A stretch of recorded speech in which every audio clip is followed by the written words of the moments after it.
Ok, Shalom Yashabrala, Shalom aux fils et aux filles du peuple élu du Créateur, Shalom aussi à la fille et aux fils des nations païennes, que le Très-Haut vous bénisse par le Mashiach.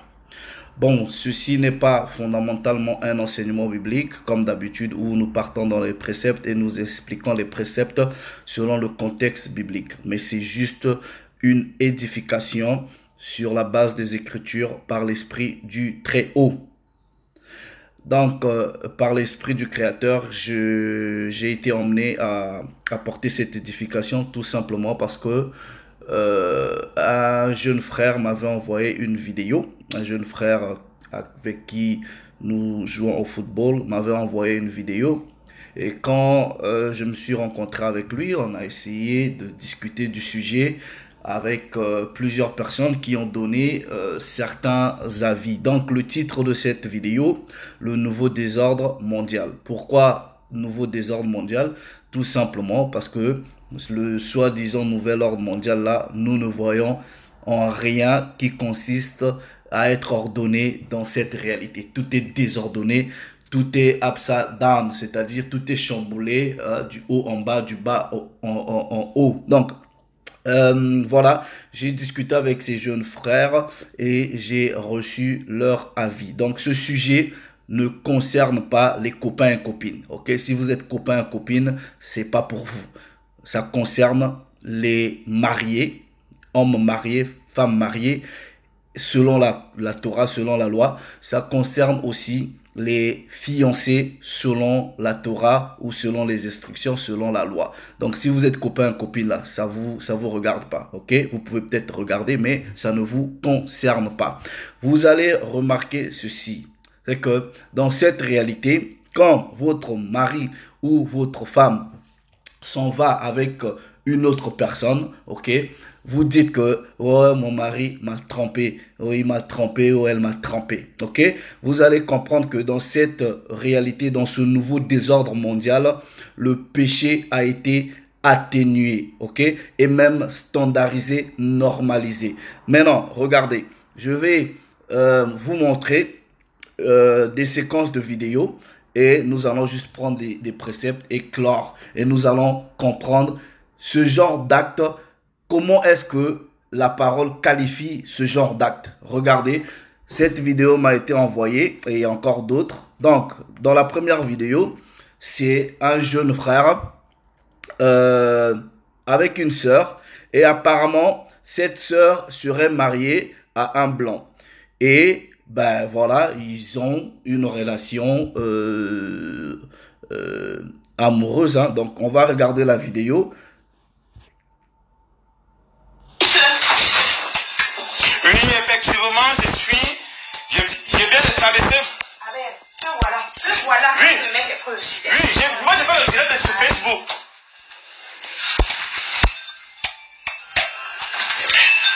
Oui, allô? Présentement, c'est mon Facebook. Je suis dans un direct, j'ai pas bu d'alcool. C'est une fille camerounaise comme moi, elle s'appelle Suzine John. Elle est... Tu es sûr que tu vas la prison? C'est toi qui as me fait le direct. Oui, elle s'appelle Suzine John, j'ai pas bu d'alcool. J'ai pas bu d'alcool, elle est éteinte. Regardez vous-même, j'essaie d'allumer. Ce que tu fais, c'est un délit. Tu ne peux pas montrer mes trucs privés. Ce que tu as envie de faire, c'est... Oui. Elle me dit, comme je viens d'arriver, je viens de Bosa, que c'est un délit. Elle veut payer. Voilà. Elle va sortir tout à l'heure. Elle va sortir, regardez vous-même. C'est le direct. Elle va sortir vous-même. Je ne force pas qu'elle sorte. Je ne force pas qu'elle sorte. Je ne force pas qu'elle sorte. C'est la police. Oui. C'est une Camerounaise comme moi. Elle est mariée avec un blanc. C'est le direct. C'est le direct. Donc vous avez entendu parler, le frère il dit qu'elle est mariée à un blanc, mais ben, ils ont une relation. Maintenant, je vais jouer un autre extrait. Regardez ceci.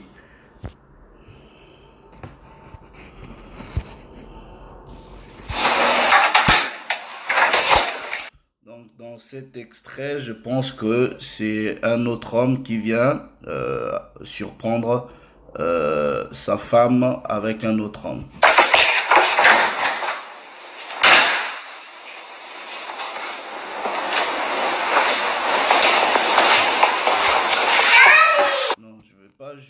celui-là, parce que celui-là, apparemment, ils sont que copains et copines. Je vais jouer celui-là.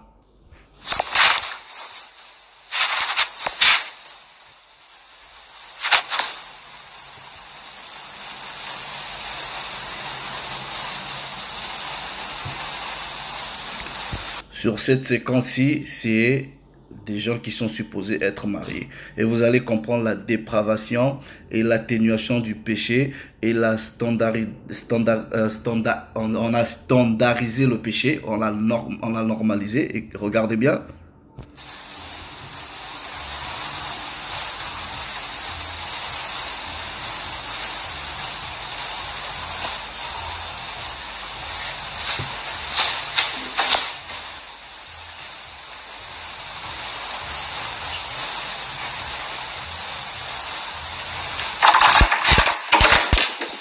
Is that Janelle? And Jason? Hey bro, how you doing? En gros, ce monsieur surprend sa femme avec quelqu'un qu'il connaît et il rentre dans la maison et il dit au gars, hey, ça va, comment tu vas bien, ça va? Ok, regardez. Man? All right, boss, what's happening? Alright, so you with my wife? What's up, boss? That's my wife right there. Il dit au gars, ben, ça c'est ma femme là, hein? Tu vois, c'est ma femme. Comme si le gars ne savait pas quoi. Okay, well, Alright, Deb, turn the camera on. Alright, that's my wife. Alright, I don't know what you're digging for, but that's my wife right there. Turn the camera off. And I want a divorce, okay? Non, le monsieur lui dit, je veux le divorce, ok? Vous allez comprendre la dépravation, ok? Il dit, je veux le divorce. Limite, il est en train de supplier la femme de lui donner le divorce. Vous allez juste comprendre que ce nouveau désordre mondial là, voilà, c'est ça votre réalité, ok? Est-ce que, puisque dans votre nouveau désordre mondial, oui, les femmes doivent aller signer les papiers, le divorce, c'est de commun accord, elle signe, toi tu signes. Alors que elle est là, en flagrant délit. Et limite, ce monsieur-là en train de supplier sa femme de lui donner le divorce.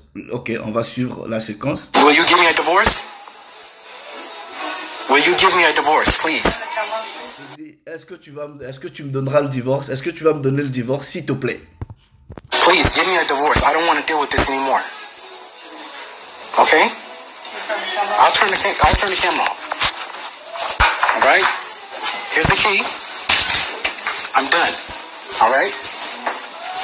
Can you turn the camera off? I'm done. I'm done with you. Okay? I love my daughter. That's the only thing that's important to me, okay?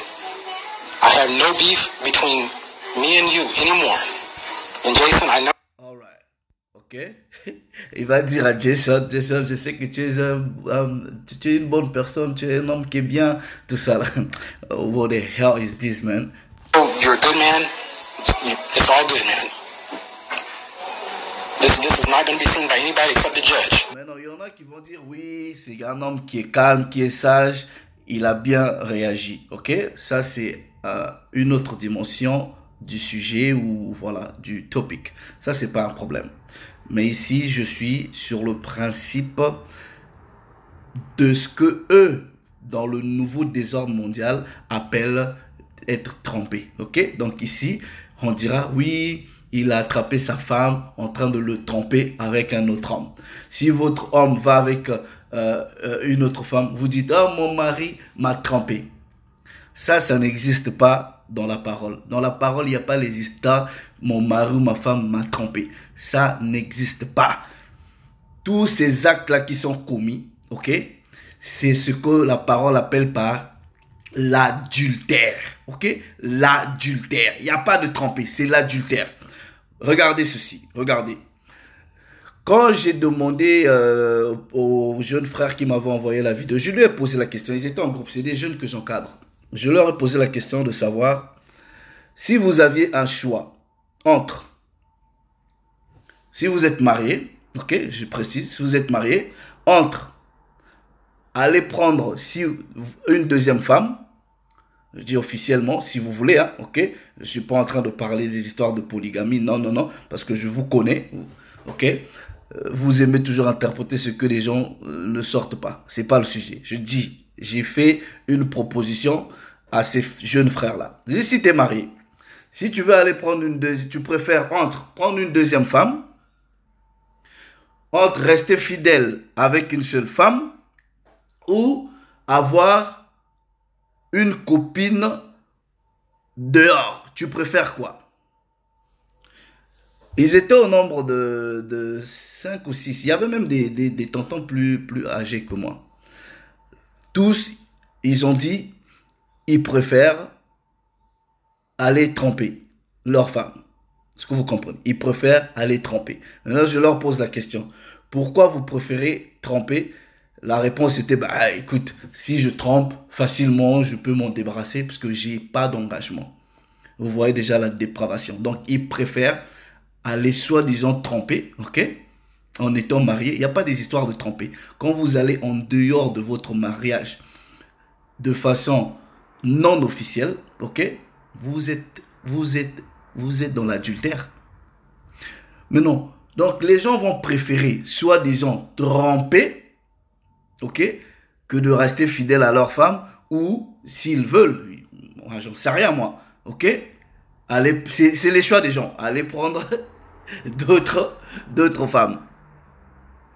Maintenant, regardez ceci. Votre mari ou votre femme ne vous trompe pas. C'est un adultère. Il n'y a pas les histoires trompées ou pas trompées. Vous allez remarquer, à l'époque même, les gens qui faisaient la cuisine, ok, non, pas la cuisine, qui faisaient le ménage, c'était les agents de ménage. Mais maintenant là, on les appelle plus agents de ménage, on les appelle techniciens de surface. Technicien de surface là, ça veut rien dire, ok? Donc, on prend un terme qui est beau pour en réalité vous faire croire que c'était je sais pas quoi. Technicien de surface, vous faites le ménage, point barre. De la même façon, quand votre mari ou votre femme vous commet l'adultère, ils vont pas dire, ouais ben, il a commis l'adultère ou elle a commis l'adultère. Ils vont vous dire, non, il m'a trompé. Non, il n'y a pas les histoires de tromper. C'est un adultère. Regardez ce que la parole du Très-Haut dit.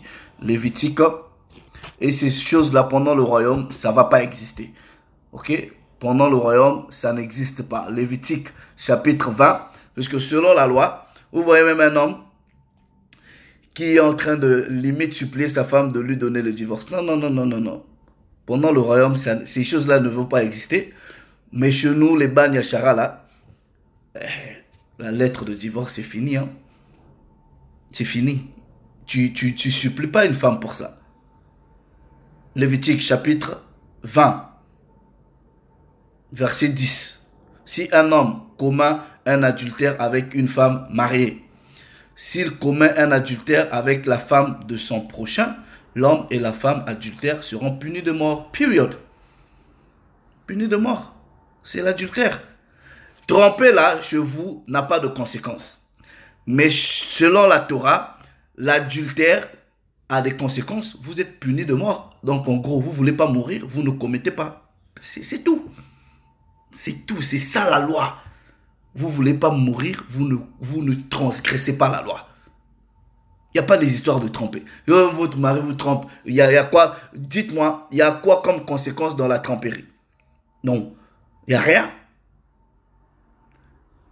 C'est l'adultère où vous serez puni de mort. Il n'y a pas de négociation. Vous, l'homme adultère, vous, la femme adultère, puni de mort. C'est tout. Proverbe, chapitre 6. On pourra peut-être, dans le futur, faire un enseignement sur ces choses-là. Chapitre 6, verset 32. Mais celui qui commet un adultère avec une femme est dépourvu de sens. On parle de l'adultère. Celui qui veut se perdre agit de la sorte. Donc, vous les adultères là, vous agissez, vous êtes dépourvu de sens et c'est votre adultère là qui va vous perdre. Vous connaissez les prescriptions de la loi. Les prescriptions sont là. Appliquez les prescriptions de la loi. Voilà. C'est simple. C'est simple. Il n'y a pas des histoires, il m'a trompé, elle m'a trompé. Non, non, non. Tromper là, il n'y a pas de conséquences, il n'y a pas de châtiment. Mais c'est l'adultère là, vous devrez être tué. C'est tout. Ne venez pas avec vos histoires, parce que là, vous là, bon bref. Siracide au chapitre 9. Siracide au chapitre 9. Je prends à partir du verset 9. Ne t'assois jamais auprès d'une femme mariée. Ne t'accoude pas à table avec elle. Et ne bois pas avec elle le vin dans des banquets. Et de peur que ton âme ne se tourne vers elle et que la passion ne t'entraîne à ta perte. Voilà. Il faut faire attention. Vous commettez l'adultère, vous allez mourir. Voilà. Maintenant, pour ceux qui veulent autre chose, les prescriptions sont là. Donc, dans le nouveau désordre mondial, on va vous dire, oui, elle m'a trompé. Il n'y a pas les tromper ou que voilà, tromper, bon, elle peut partir, tu peux partir, c'est fini. Mais dans l'adultère, là, c'est ça qui est le péché. Tromper, là, il n'y a pas de péché. Adultère, péché. Donc, les prescriptions de la loi sont claires. Vous êtes marié, vous allez en dehors de votre mariage, de façon inofficielle, c'est fini, vous êtes un adultère. Period. Donc, vous voyez des hommes qui disent, est-ce que tu peux me donner le divorce? Est-ce que... What the hell is that? What the hell is that? Donc, dans les bagnes Chara, là, des cas comme ça, on te prend, on t'emmène devant les anciens, c'est tout. L'affaire est réglée. L'affaire est réglée. On n'a pas besoin des papiers de l'homme, je sais pas, les papiers administratifs. We don't need that. On n'a pas besoin de ça. L'affaire est réglée, lettre de divorce établie, period. C'est fini. Tu vas aller négocier quoi? Est-ce que tu peux me donner le divorce? What the hell is that? Voilà. Maintenant, on reviendra peut-être pour approfondir encore ces choses-là dans la parole par l'Esprit du Très-Haut. Donc, votre femme là, si vous êtes dans la loi, ok, si votre mari, votre femme va en dehors du mariage, c'est un adultère ou une adultère. Ça s'arrête là. Il n'y a pas elle m'a trompé. Il n'y a pas ça là dans la loi. Vous êtes adultère ou vous ne l'êtes pas. Et je dis, si votre petit copain soi-disant va ailleurs là, ça, ne venez même pas m'en parler. Ça, on ne connaît pas ces choses-là. Ou vous êtes marié, ou vous ne l'êtes pas. Voilà. Il n'y a pas les histoires petits copains dans la parole. Il n'y a pas. Alright. Le Père s'est encore glorifié. Shalom.